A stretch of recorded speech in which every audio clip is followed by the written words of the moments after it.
আসসালামু আলাইকুম রহমতুল্লাহ বরকাত। জাপানে প্রচুর গরম পড়তেছে। তা শুধু জাপান বলতে ভুল হবে, জাপানে নয়, শুধু সারা বিশ্বে সাধারণত প্রচুর গরম পড়তেছে এবং দিন দিন গরম বাড়তেছে, এটাও সবার জানা।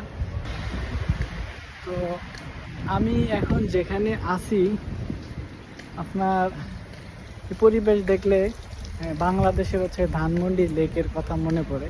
আমার মনে হচ্ছে যে আমি এখন ধানমন্ডি লেকে আছি। চারপাশটা সুন্দর।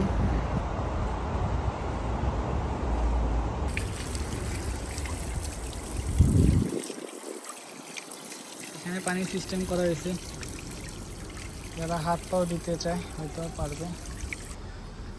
আপনি ধানমন্ডি লেকের সাথে পুরোপুরি হচ্ছে মিল পাবেন।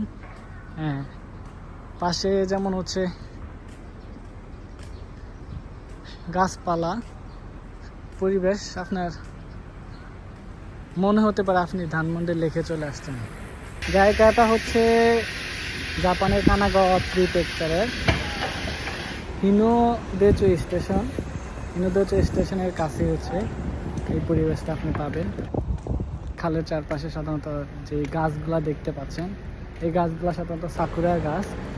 আপনার হচ্ছে জাপানের যে বিখ্যাত বা জাতীয় যে ফুল বলা হয় সাকুরা বা চেরি। এই পুরো হচ্ছে আপনার খালের পাশে দিয়ে লক্ষ লক্ষ এই চেরি ফুলের গাছ বয়ে গেছে।